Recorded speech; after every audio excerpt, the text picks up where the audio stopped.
So the key phrase was the refs. I got the juice, I play for hours. Coldest thing running, unlimited power. Doing my thing. The refs kind of really altered the course of both of these games. We've been, as a collective community, been talking about how bad the reffing has been throughout the season, and to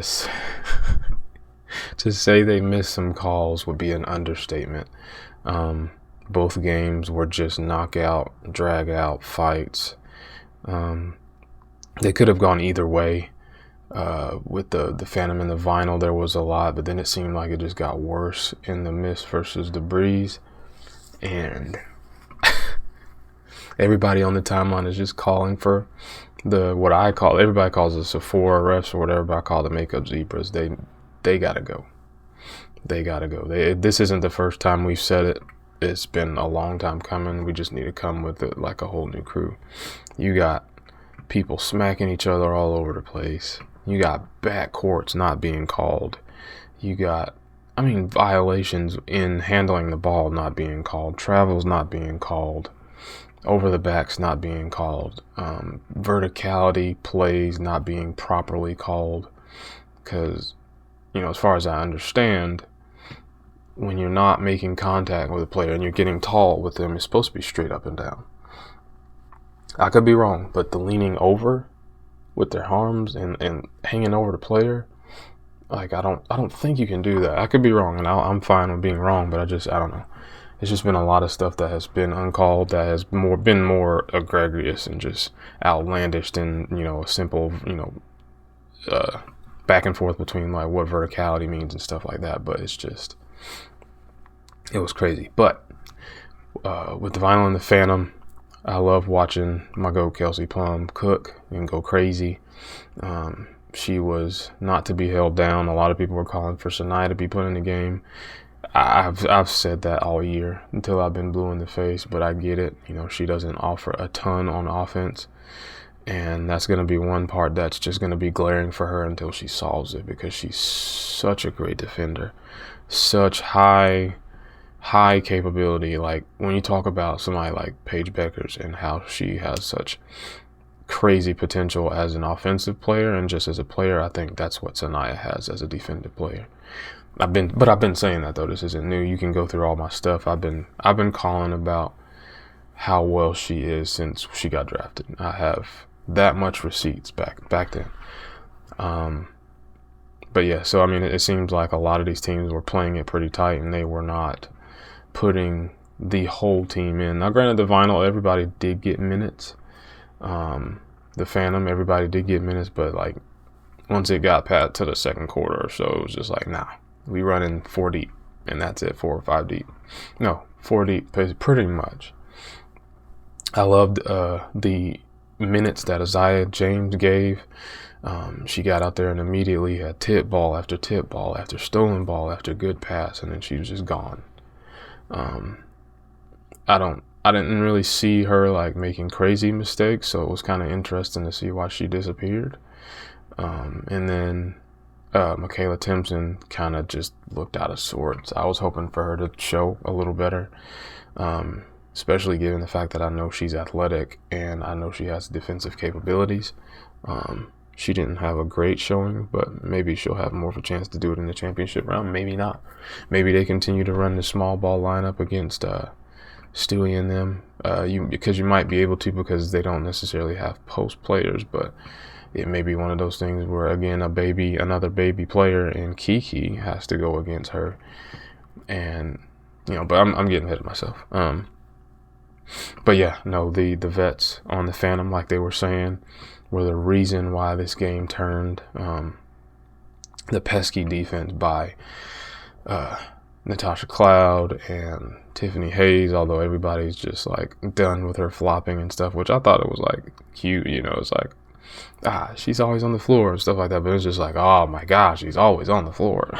Get up. And so everybody's kind of been done by that. The pace of the game kind of played Brittany Griner off the court. which I don't remember if I had made mention of that not too long ago, but that she was going to be the X factor if they were going to win, I believed, and she wasn't able to get on the floor. De'Erica was 11 for 14 for 30 points, and they still lost, which is crazy. But again, when you have officiating like you did, and then people able to get away with different things on defense and stuff like that, you have, Ray Burrell shooting 4 for 10, and then Ryan Howard shooting 6 for 16 for 16 points. Like, you're just gonna have a game like that. Now, granted, besides the fouls, they did play the pick and roll a lot better, because to me, I was always wondering why, with somebody like Ryan, why would you go under the screen? Why would you switch? Why not just take the 2? And then now she was 2 for 9, so they got away with her not having a good night from 3, but they were staying at home on those picks and just jumping down and staying down there with De'Erica Hamby, and that's going to be the way that you beat a team like that. And any team really, like, the picks are just, I got a mismatch, now let's go to work, instead of, nope, switch, unless you have 2 people similar guarding skills that just say, don't worry about it, we'll just stay where we are. But yeah, I really did enjoy both games.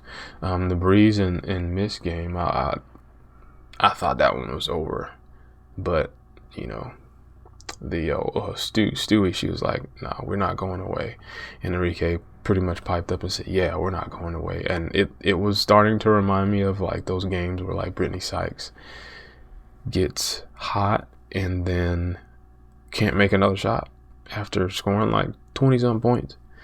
But Enrique just kept going. And I was surprised that she took that last shot, like missed and popped back out, and she just went right into it, no hesitation. And that's the joys of an Enrique, of a Brittany Sykes. But that is why, even during the season last season, I called for them to, going forward, be coming off the bench. Do they want to do that?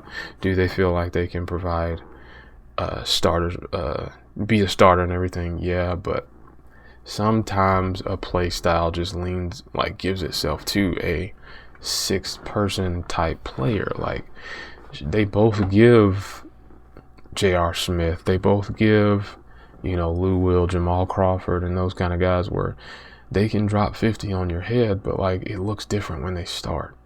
And if you compare them with steady scores, that is like, maybe some stars, so she can be the third option, then you might be cooking with something. But what do I know? It's crazy how she looked so great coming off the bench and did well for them, and was 4th to me. And the award that I made up for Unrivaled is 4th person of the year, first person to come off the bench leader. Kelsey Plum said, "No MVP, no problem. I'm gonna go out there and win a playoff game." So a lot of good play out there, a lot of good play. When it comes down to the Mist and the Phantom matching up, it's going to be a tough one for Veronica, but I think she's going to do her best to try to hold down Kelsey, but it's going to be tough. Tip and T Cloud are going to have their hands full with Alicia, and like I said, Kiki's going to Brianna Stewart's not De'Erica Hamby and Brittany Griner. And that's great for a lot of different reasons, and also bad for her for a lot of reasons. Brianna's not going to bang. And, Kiki's got the size to bang with her if she wanted to. But Brianna's got more of a bag. So I would watch out for that. That's going to be the matchup to watch out for. I think this is another matchup where you can safely play some more Isaiah James maybe, but I think they still stick with that tight lineup of T Cloud, Plum, Iriafin, and Hayes. But I think the Mist are probably gonna at least a couple of times get out there with a like VB, Stewart, and Alana Smith, just to go size on them, because they can. Because where the Phantom can only really, I would personally say they could go comfortably 5 deep. I think the Phantom are only going to want to go 4 deep, whereas the Mist can go 5 deep because of Alana Smith. She can shoot shots, guard everybody to some degree, and switch. You know, Brianna can switch. Alicia can switch. Veronica Burton can, you know, somewhat. And these are the 2 teams that I said before. I said they were going to make the finals. I just didn't see a world where these 2 were going to lose. Now, granted, they could have lost, but, you know, like we talked about at the beginning of the video, it's the reffing. But if I have to call a winner, I think I'm going to go...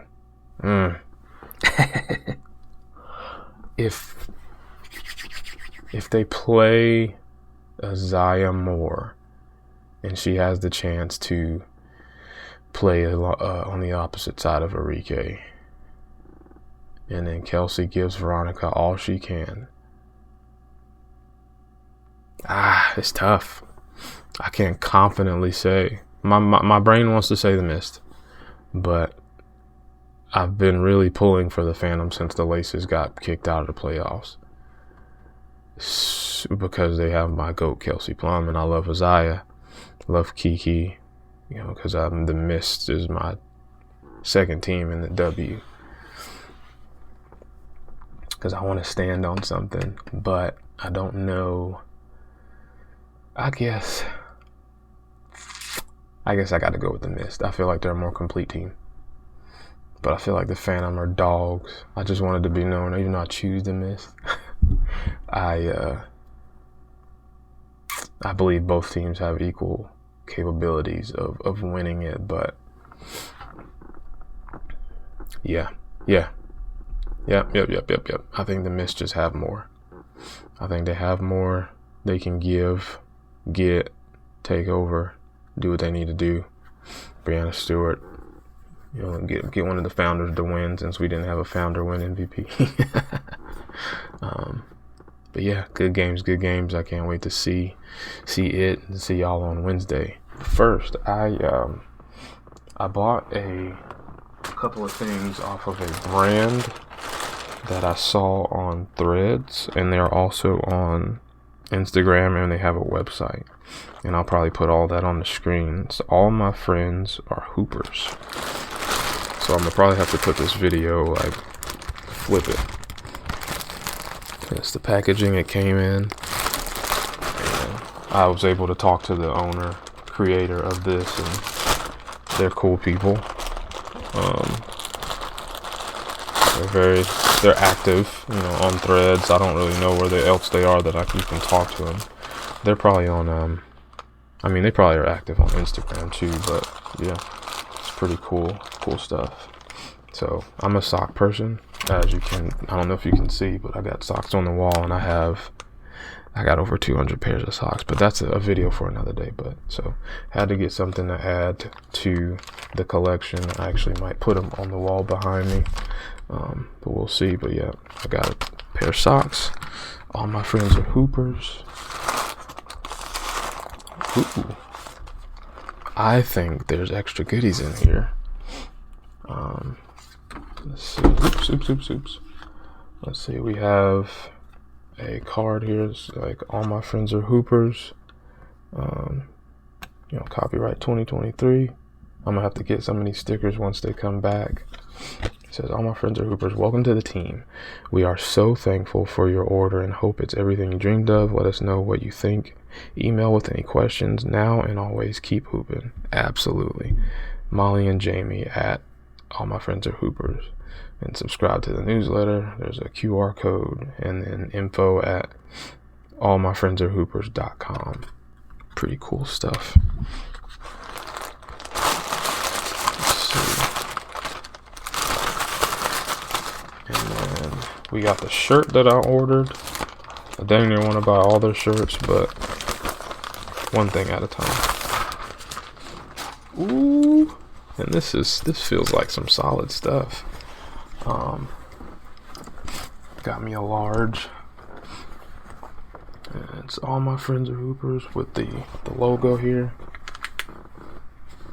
can see that. And then you got the back, and it's the All My Friends Are Hoopers acronym, basketball club. All My Friends Are Hoopers, a brand for really good teammates, the rookie and the vet. This is freaking legit, dude. Freaking legit. Hopefully I'm capturing all of this. And then there's this that's in here. I don't know what this is. Maybe it's some stickers. All My Friends Are Hoop Basketball Club.